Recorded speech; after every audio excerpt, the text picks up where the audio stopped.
Assalamualaikum warahmatullahi wabarakatuh. Syukur alhamdulillah pagi ini kita bisa bertatap muka untuk berdiskusi mata kuliah praktek keperawatan keluarga. Sebelumnya perkenalkan, saya Khotibul Umam yang menjadi tim pengajar keperawatan komunitas. Tetapi kalau keperawatan keluarga, saya menjadi PJMK. Yang pertama menjadi PJMK keperawatan keluarga teori, kemudian keperawatan keluarga praktikum, dan keperawatan keluarga yang PKL. Home base saya di Prodi D3 Keperawatan Fakultas Vokasi Universitas Airlangga. Itu sebatas mengingat biodata saya, ya. Kemudian mahasiswa sekalian, yang kita bicarakan, yang kita sampaikan hari ini adalah mata kuliah praktek keperawatan keluarga yang salah satu pokok bahasanya adalah menyusun asuhan keperawatan keluarga. Pada mata kuliah ini, ya, mata kuliah yang berbasis praktek kerja lapangan, itu memberikan kesempatan kepada mahasiswa untuk mengenal secara nyata dunia praktek, sekaligus memberi kesempatan kepada mahasiswa untuk melakukan pengkajian keperawatan pada keluarga binaan. Ya, dalam hal ini yang pertama yang perlu digarisbawahi bahwa sebelum melakukan penyuluhan kepada keluarga, bahan-bahan yang harus dikumpulkan melalui pengumpulan data itu kita sebut pengkajian. Sehingga dalam menyusun asuhan keperawatan keluarga itu meliputi pengkajian sampai dengan evaluasi. Ya, kemudian pembuatan SAP dan leaflet. Kemudian mahasiswa juga dilatih atau melaksanakan pemberian pendidikan kesehatan, dalam hal ini penyuluhan kesehatan kepada keluarga. Kemudian pemberdayaan keluarga. Dan tidak kalah penting adalah pendokumentasian asuhan keperawatan keluarga.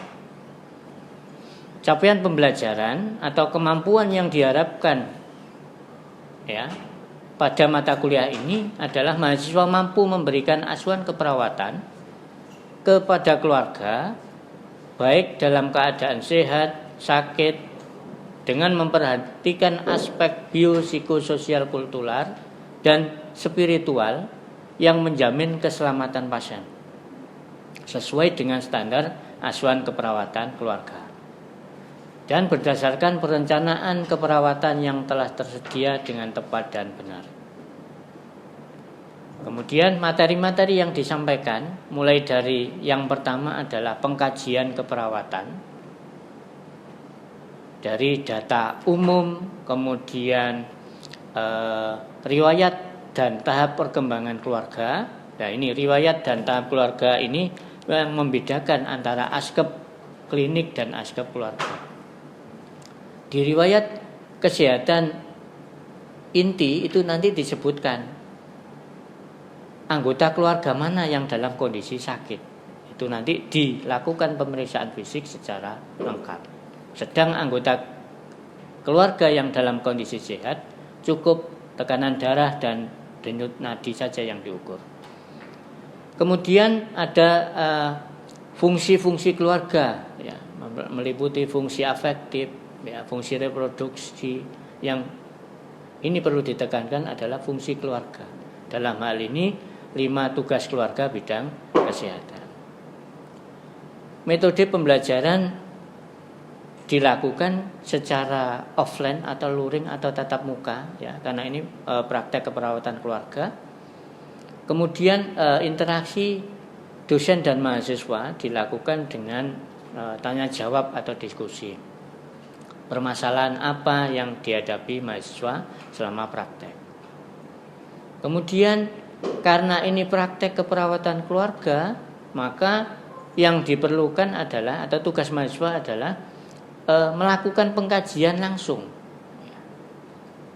Jadi memilih sasaran keluarga binaan, kemudian disusunlah asuhan keperawatan mulai dari pengkajian sampai dengan evaluasi.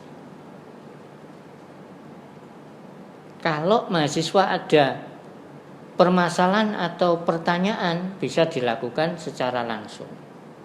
Terlebih di praktek keperawatan keluarga ini sudah ada modulnya, maka akan membantu mahasiswa maupun dosen dalam menyusun acuan keperawatan, bagaimana membuat SAP, satuan acara penyuluhan, membuat leaflet dan seterusnya. Dikatakan acuan keperawatan keluarga mulai dari pengkajian, mengangkat diagnosis keperawatan, intervensi, implementasi dan evaluasi keperawatan. Jadi acuan keperawatan ini didokumentasikan dengan baik. Kemudian dalam materi ini, mata kuliah praktek keperawatan keluarga, penilaiannya ada beberapa unsur. Ya. Yang pertama, karena ini praktek di lapangan, maka yang pertama adalah pre dan post conference.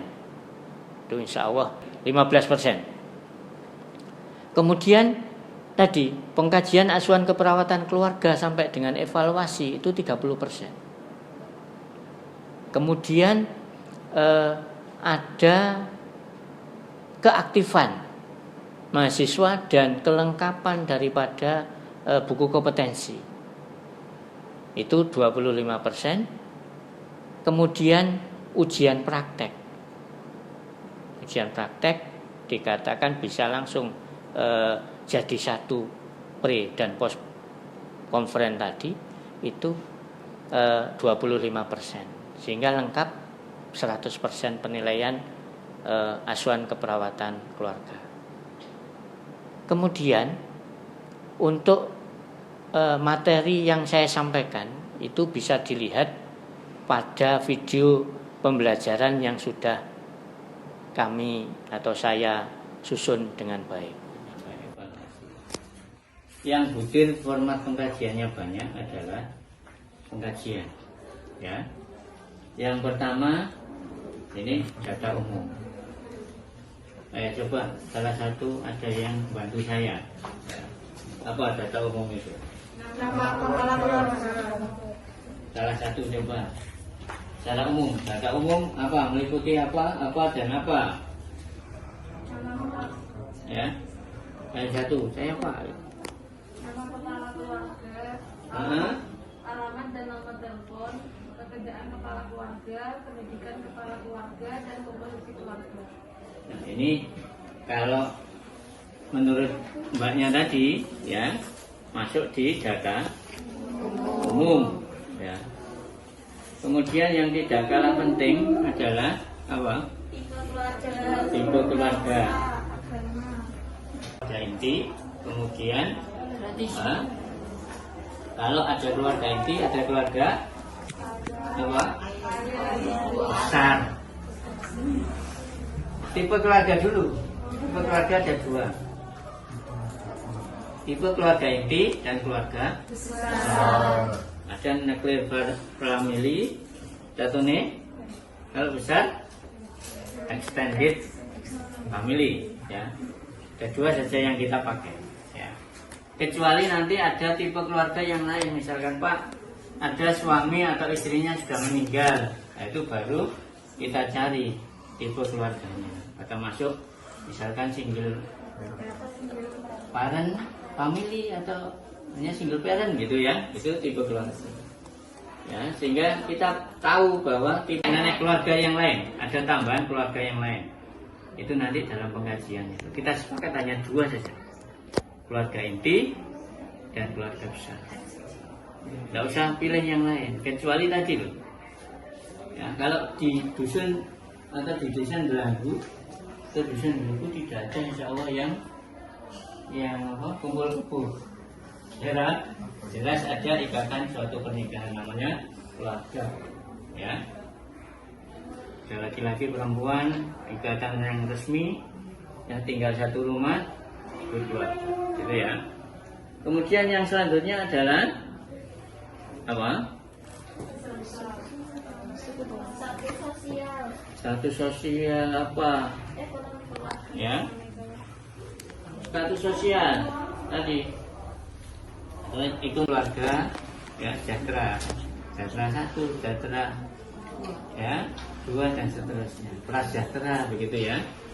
Kemudian ada enggak data lingkungan di sana? Ada enggak? Ada data lingkungan ya, data lingkungan masuk dalam bagaimana kondisi rumahnya ya, lingkungan yang rumah, kebersihan dan seterusnya ya. Kemudian ada enggak data perawatan kesehatan ya, ada data perawatan kesehatan. Ini masuk di fungsi keluarga ya. Ini saya langsung menjelaskan ke yang berhubungan nanti dengan penarikan diagnosis ya kan? Data perawatan kesehatan ya kan? Masih ingat 5 tugas keluarga bidang kesehatan? Masih. Ayo yang jawab masih tadi jawab 1 ya. Kita tidak boleh atau dilarang lupa 5 tugas keluarga bidang kesehatan. Yang pertama mengenal masalah. Jangan mengambil keputusan. Kalau ada keluarganya yang sakit, ya kan? Maka harus dibawa kemana? Apakah ke puskesmas? Tetapi sesuai dengan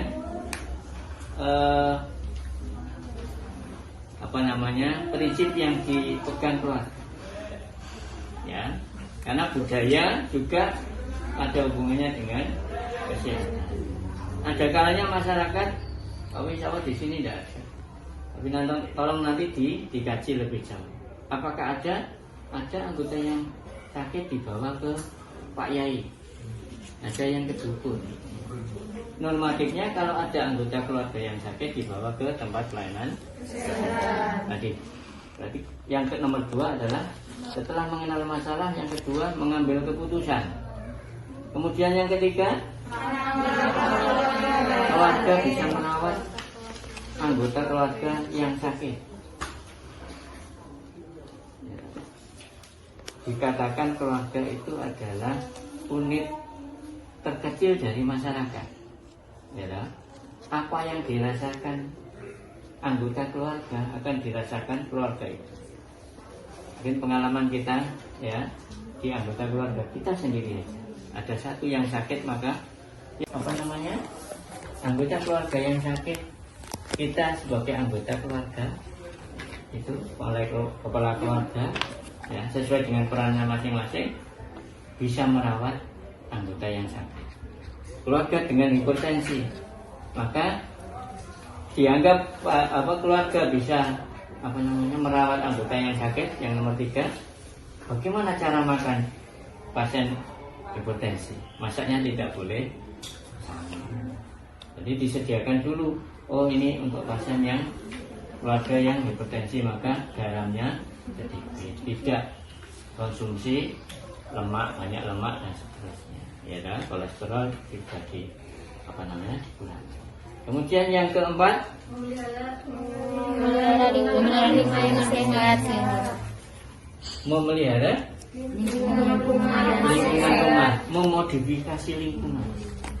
Bagaimana dengan anggota keluarga yang sakit, misalkan stroke, yang notabene bisa jadi sebagian yang tidak bisa bergerak, tapi sebagian sudah normal gitu ya, tidak bisa bergerak separuh, yang separuhnya bisa normal. Mungkin dengan alat menghalangi pergerakan pasien tersebut harus dipindahkan, diatur sedemikian rupa sehingga anggota yang sakit tadi waktu berjalan ke kamar maupun kamar mandi tidak ada penghalang, sehingga tidak menambah resiko malah jatuh, stroke berulang dan seterusnya, akan menimbulkan yang kelima, menggunakan fasilitas kesehatan ya, apalagi sekarang sistemnya BPJS bisa BPJS penerima iuran, bisa BPJS mandiri. Mandiri itu yang bayar sendiri itu tiap bulan, ya. Bagaimana memanfaatkan pelayanan kesehatan yang ada di desa, misalkan Ponkesdes, ya kan? Kalau tidak bisa ditangani bagaimana? Harus dirujuk ke rumah sakit tipe C, ya kan? Tipe C berarti kalau di Lamongan Dr. Sugiri itu sudah apa? Tipe B ya, maka yang C misalnya rumah sakit Ngimbang, rumah sakit Dr. Suci di Paciran sana itu yang tipe C, rumah sakit RS. Ya, ada jenjang mulai dari pelayanan tempat pelayanan di desa, kemudian ke tipe rumah sakit C, B, kemudian A. Ya, itu yang terima tugas keluarga bidang kesehatan. Kemudian yang berikutnya pola komunikasi ada 3 itu apa? Pola komunikasi, apa? Struktur kekuatan keluarga ya. Ya, struktur kekuatan ya. Struktur kekuatan ya. Ini juga kayak bagaimana peran keluarga ya, kekuatan keluarga, sumber daya keluarga. Itu nanti dipakai untuk kalau ada diagnosis bagaimana intervensi kita kondisikan, kita belajar bagaimana memberdayakan keluarga. Ya kan? Bu, ini kan punya kekuatan dengan apa misalkan? Dengan tingkat pendidikan, dengan apa namanya? Ekonomi gitu, atau pendapatan keluarga dan seterusnya. Adanya di desa ada apa? Tempat pelayanan kesehatan yang setiap hari buka gitu misalnya, ya. Kemudian apa tadi? Stres dan coping keluarga. Ya, bagaimana kalau keluarga ada stres, ya, mengalami stres, apa yang dilakukan keluarga dan seterusnya itu baru kita kaji apa fungsi kesehatan tadi ada 5 tugas keluarga bidang kesehatan, kemudian fungsi reproduksi, fungsi ekonomi itu ya, sampai terakhir harapan keluarga terhadap petugas kesehatan. Dengan adanya mahasiswa keperawatan ini apa yang diharapkan keluarga? Oh, bisa membantu meningkatkan status kesehatan keluarga. Kemudian terakhir jangan lupa sebelum intervensi diagnosis, jangan lupa yang mengkaji, ya, nama mahasiswa tanda tangan, sehingga itu dipakai untuk legal formal kita melakukan pengkajian struktural. Kalau ada apa-apa nanti yang dipanggil siapa yang mengkaji, apalagi nanti dalam intervensinya yang salah, siapa yang angkat diagnosis keperawatan, ya. Itu unsur-unsur atau item-item yang harus dicari atau dilakukan pengkajian lengkap mulai dari data umum sampai ke harapan keluarga terhadap petugas kesehatan. Kemudian atau item-item yang harus dicari atau dilakukan pengkajian lengkap mulai dari data umum sampai ke harapan keluarga terhadap petugas kesehatan. Kemudian mengangkat diagnosis. Kalau data yang depan tidak valid, maka diagnosa yang diangkat tidak valid. Ya. Setelah menemukan diagnosis keperawatan keluarga, ya, misalkan mekanisme coping keluarga kurang efektif, bagaimana? Kita lihat di hadapan kami mahasiswa membawa buku 3S itu ya, SDKI, SLKI, SIKI. Ya, ada intervensi, ada keluarannya. Nah, insya Allah di modul ini sudah kasih contoh satu aja. Jadi lihat terus atau lihat diagnosa lainnya di buku 3S. Kemudian melakukan intervensi juga demikian. Kita melihat apa intervensinya, apa SLKI-nya, luarannya apa dari diagnosa yang kita. Kemudian diintervensi mau ke implementasi maka dipersiapkan. Yang pertama karena ini nanti di praktek lapangan mengunjungi keluarga, maka yang pertama harus membuat satuan. Ya, misalkan mekanisme coping keluarga kurang efektif, bagaimana? Kita lihat di hadapan kami mahasiswa membawa buku 3S itu ya, SPKI, SLKI, CI. Ya, ada intervensi, ada keluarannya. Nah, insya Allah di modul ini sudah kasih contoh satu aja. Jadi lihat terus atau lihat diagnosa lainnya di buku 3S. Kemudian melakukan intervensi juga demikian. Kita melihat apa intervensinya, apa SLKI-nya, luarannya apa dari diagnosa yang kita. Kemudian diintervensi mau ke implementasi maka dipersiapkan. Yang pertama karena ini nanti di praktek lapangan mengunjungi keluarga, maka yang pertama harus membuat satuan acara penyuluhan. Yang kedua leaflet. Misalkan mekanisme coping apa tadi ya yang tidak adekuat di keluarga tadi. Kalau ada anggota yang sakit harusnya dirawat, dia malah marah-marah, maka menimbulkan masalah dari keluarga tersebut. Ya, tidak ada. Ya, misalkan mekanisme coping keluarga kurang efektif, bagaimana? Kita lihat di hadapan kami mahasiswa membawa buku 3S itu ya, SPKI, SLKI, CI. Ya, ada intervensi, ada keluarannya. Nah, insya Allah di modul ini sudah kasih contoh satu aja. Jadi lihat terus atau lihat diagnosa lainnya di buku 3S. Kemudian melakukan intervensi juga demikian.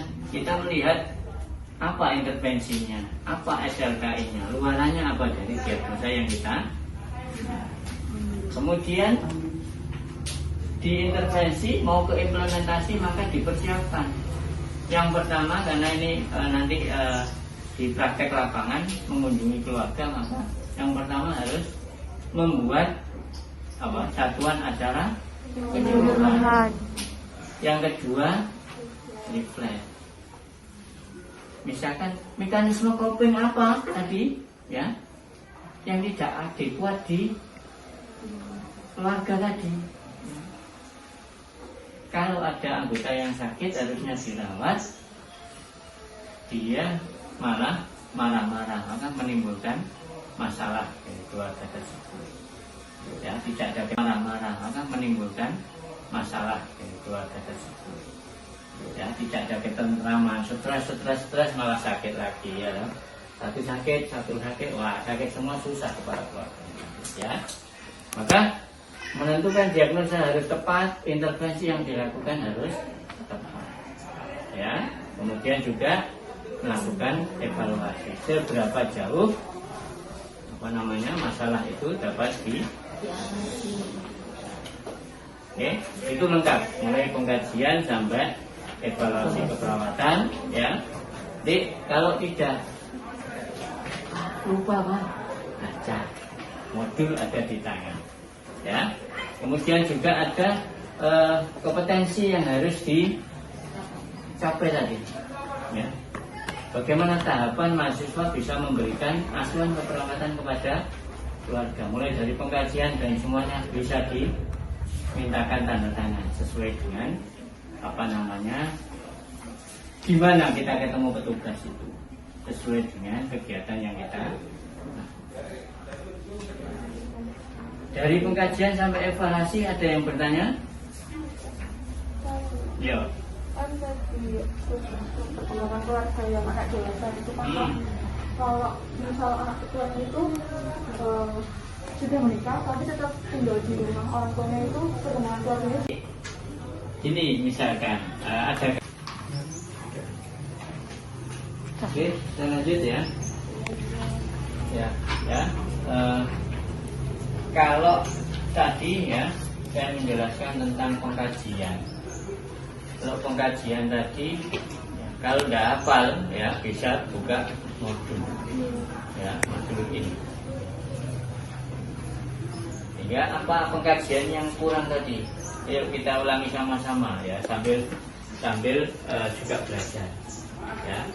Yang pertama tadi ya, data umum, ya data umum, mulai nama, ya tahu, identitasnya pasien. Kemudian yang kedua tipe keluarga, ya kita sepakat ada 2 tadi tipe keluarganya ya.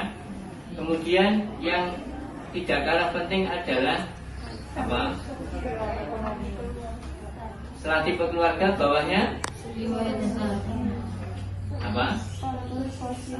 Riwayat keluarga dan tahap perkembangan keluarga. Saya bertanya, tahap perkembangan keluarga ditentukan oleh siapa? Nah, ingat ya, anak tertua dari keluarga ini. Usianya berapa nanti dicocokkan dengan materi yang ada.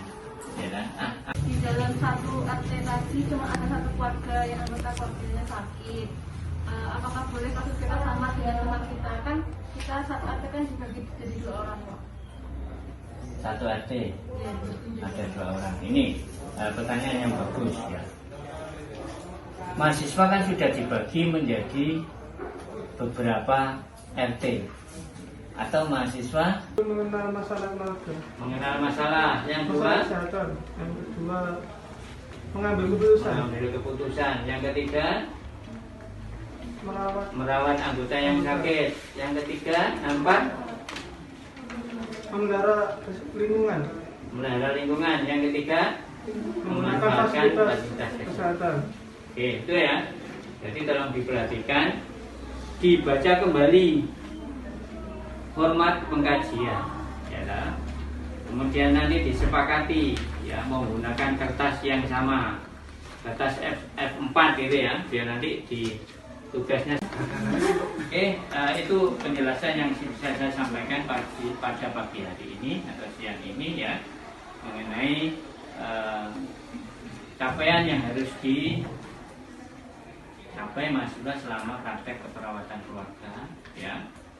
Jadi nanti pada pertemuan berikutnya, nanti yang pertama ya harus lengkap pengkajian keluarga, hasil keluarga. Syukur-syukur sampai evaluasi. Yang berikutnya nanti kita lakukan post conference sekaligus ujian. Nah, jadi tolong disiapkan gitu. Kemudian kehadiran dan keaktifan dalam kegiatan di keluarga binaan juga menjadi poin penilaian pada praktek keperawatan lapangan ya, PKL keperawatan keluarga. Sehingga siap ya. Ya, kita ketemu 2 hari berikutnya harus sudah menyiapkan kelengkapan aspek keluarga. Bisa dipahami? Oke, itu ya. Dan jangan lupa, kalau tidak hafal baca buku modulnya ya, sehingga dalam mengerjakan, dalam bertanya ke keluarga tidak bingung ya, datanya tidak. Terima kasih. Kemudian kalau ada pertanyaan bisa ya, karena ini juga sistemnya offline, kemudian kami juga dituntut untuk mengisi sistem yang ada di Hebat e-learning, maka mulai dari materi ini tadi, kemudian video, kemudian modul jelas nanti mahasiswa akan memegang sendiri, tetapi setelah mahasiswa itu membaca tulisan isi dari modul itu kurang jelas, bisa ditanyakan saat saya bimbingan di keperawatan keluarga. Mungkin itu yang bisa saya sampaikan. Terima kasih atas perhatian saudara-saudara sekalian. Saya akhiri. Assalamualaikum warahmatullahi wabarakatuh.